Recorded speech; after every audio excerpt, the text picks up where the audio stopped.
नमस्कार।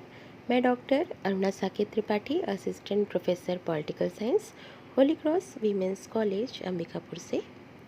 हम पढ़ेंगे एमए राजनीति विज्ञान 4th सेमेस्टर के फर्स्ट पेपर से यूनिट 4 का टॉपिक नियो, जिसका फुल फॉर्म है न्यू इंटरनेशनल इकोनॉमिक ऑर्डर।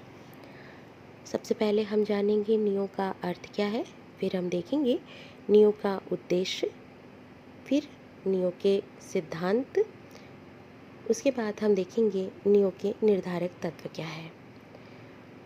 आइए एक नज़र डालते हैं सबसे पहले हम नियो के अर्थ से।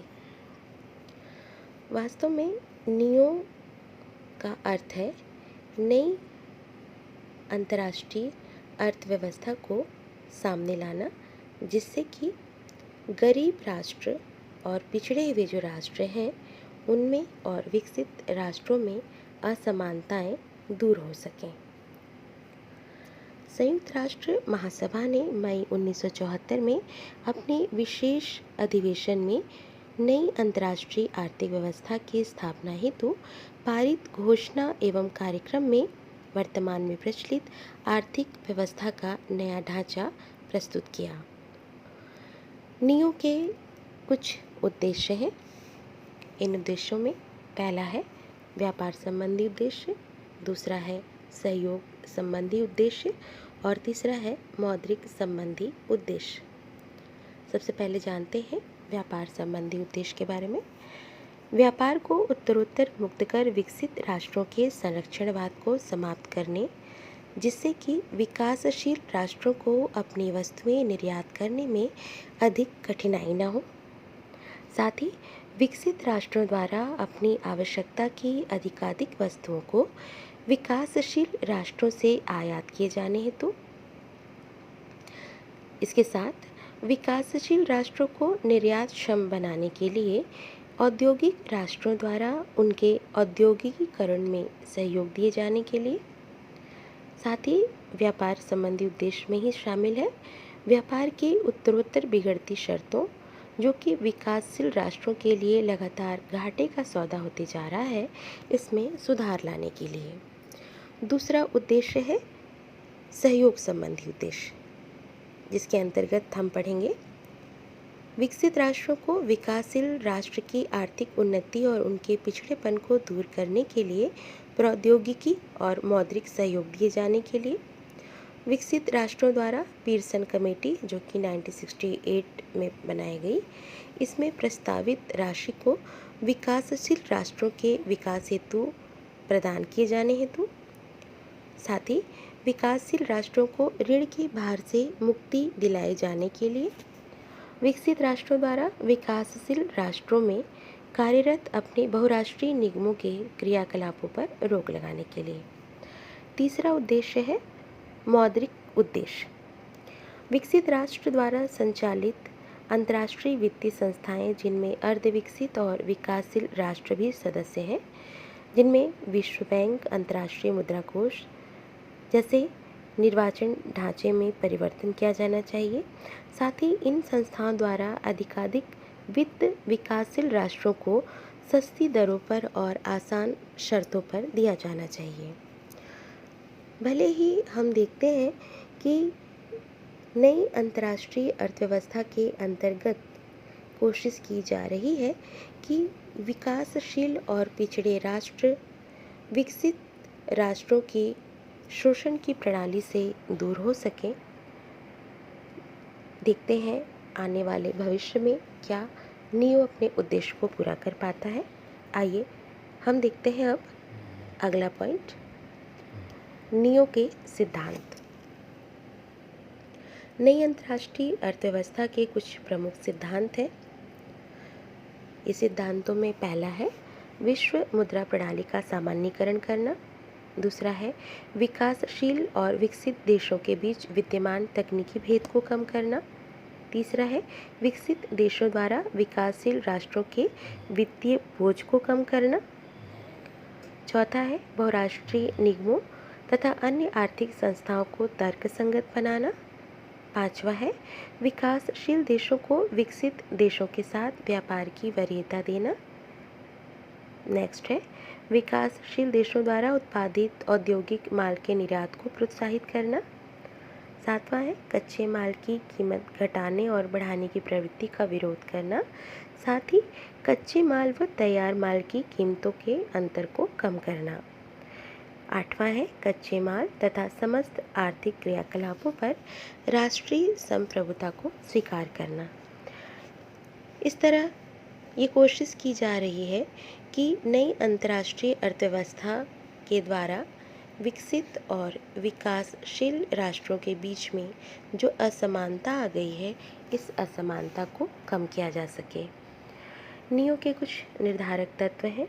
इन निर्धारक तत्वों में सबसे पहला है नव उपनिवेशवाद।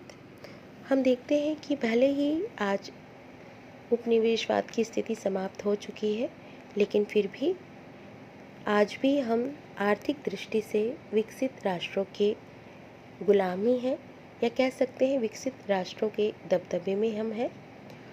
फिर बहुराष्ट्रीय निगमों की लज्जापूर्ण भूमिका भी हमें देखने को मिलती है। 800 से ज़्यादा बड़े बड़े बहुराष्ट्रीय निगम विकासशील देशों में कार्यरत है, जो कि अगर हम देखें तो कुल विश्व के उत्पादन का 50% से अधिक भाग पर इनका कब्जा होता है। विकसित राष्ट्रों के मुनाफे ज़्यादा हैं, जबकि विकासशील राष्ट्र आज भी शोषण की भूमिका में है। उत्तर और दक्षिण के देशों में गहरा अंतर हमें देखने को मिलता है।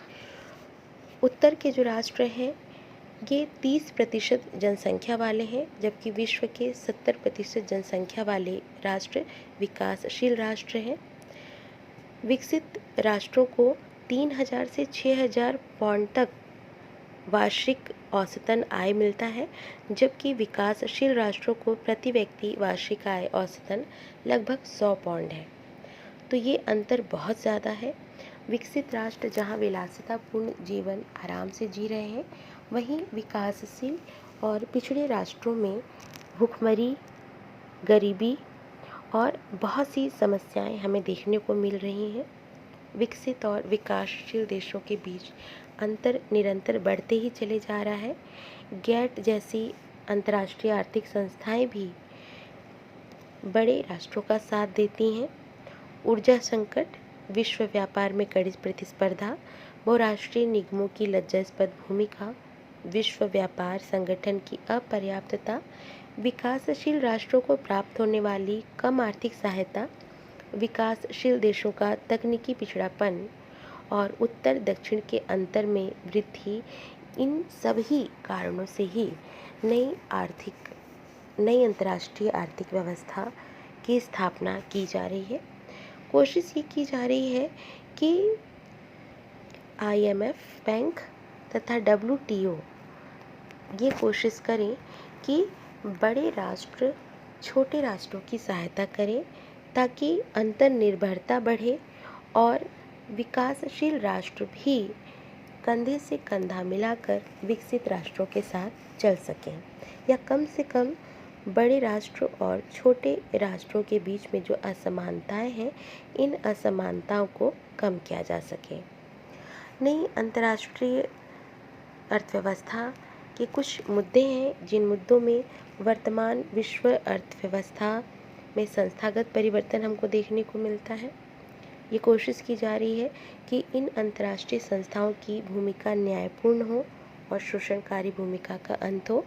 अंतर्राष्ट्रीय अर्थव्यवस्था व व्यापार में संरक्षणवादी नीति का अंत हो। बड़ी बड़ी संस्थाओं को अगर हम देखें तो जैसे जूता और कपड़ा उद्योगों पर अनेक प्रकार के प्रतिबंध जो हैं वो लगाकर विकासशील देशों के साथ व्यापार किया जाता है।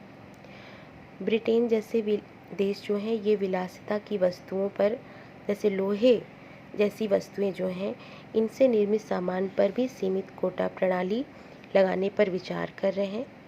बड़े राष्ट्रों के द्वारा कोशिश की जाती है कि छोटे राष्ट्रों को पेटेंट के द्वारा नियंत्रित किया जाए। साथ ही साथ कॉपीराइट के माध्यम से भी विकासशील देशों को कहीं ना कहीं नियंत्रण में रखा जाता है। विकासशील देशों की बहुत ही शोषण भरी स्थिति आज निर्मित होती चली जा रही है। आर्थिक, सामाजिक व सांस्कृतिक कार्यप्रणाली को भी प्रभावित करने की चेष्टा बड़े राष्ट्रों के द्वारा की जाती है। तो इन कोशिशों को दूर करते हुए भेदभाव नीति को समाप्त करने के उद्देश्य के साथ ही नई अंतर्राष्ट्रीय अर्थव्यवस्था को लागू करने की पुरजोर कोशिश की जा रही है।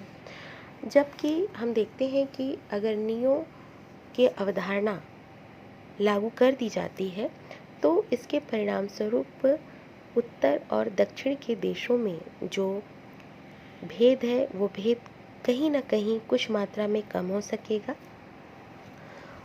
नवीन पद्धति के उद्देश्य से अगर हम देखें तो संतुलन की स्थिति को उत्पन्न करने की कोशिश हालांकि की जा रही है, लेकिन अब प्रश्न ये है कि क्या उपयुक्त वातावरण में तृतीय विश्व या दक्षिणी राष्ट्र जो हैं उनका आर्थिक भविष्य उज्जवल होगा। अंतर्राष्ट्रीय मुद्रा कोष, विश्व बैंक और अक्टाड तीनों ने ही अपने हाल की वार्षिक आख्याओं में जहां यह इंगित किया कि विकसित राष्ट्रों की बेरोजगारी और मंदी की समस्याएं धीरे धीरे समाप्त हो रही हैं, वहीं दूसरी ओर विकासशील राष्ट्रों के भविष्य को लेकर वे बहुत अधिक आशान्वित नहीं हैं। ऐसे में हम ये अगर सोचते हैं कि नियों के माध्यम से विकासशील राष्ट्रों की अर्थव्यवस्था सुदृढ़ होगी, इन पे शोषण समाप्त हो सकेगा, तो ये भी एक बहुत बड़ी विचारणीय प्रश्न है। फिर भी कोशिश की जा रही है। दूसरे शब्दों में हम ये भी कह सकते हैं कि विकसित राष्ट्रों की विकास दर बढ़ रही है और वही विकासशील राष्ट्रों की विकास दर घटने की भी संभावना हमें आने वाले कुछ वर्षों में देखने को मिल सकती है। तो दोनों ही बातें हमारे सामने हैं। एक तरफ तो नियों के माध्यम से हम ये आशा कर रहे हैं कि विकसित राष्ट्र का शोषण विकासशील राष्ट्रों के प्रति कुछ कम हो सकेगा, और वहीं हमें ये भी अनुमान, ये भी शोध देखने को मिलता है कि विकसित राष्ट्रों की स्थिति दिनों दिन अच्छी होती जा रही है, इनका विकास स्तर बढ़ रहा है, और जबकि विकासशील राष्ट्र जो है इनका विकास दर कम हो रहा है। फिर भी छात्राओं, स्टूडेंट्स, हम ये उम्मीद करते हैं, इस आशा के साथ उम्मीद करते हैं कि आने वाले समय में हमारा भारत विकासशील राष्ट्र से विकसित राष्ट्र की ओर आगे बढ़ेगा, और फिलहाल हम सभी कोरोना के संकट से उबर पाए, इस कामना के साथ आप अच्छे से मन लगाकर इस वीडियो के द्वारा पढ़ाई कीजिए और अच्छे नंबरों से पास हों।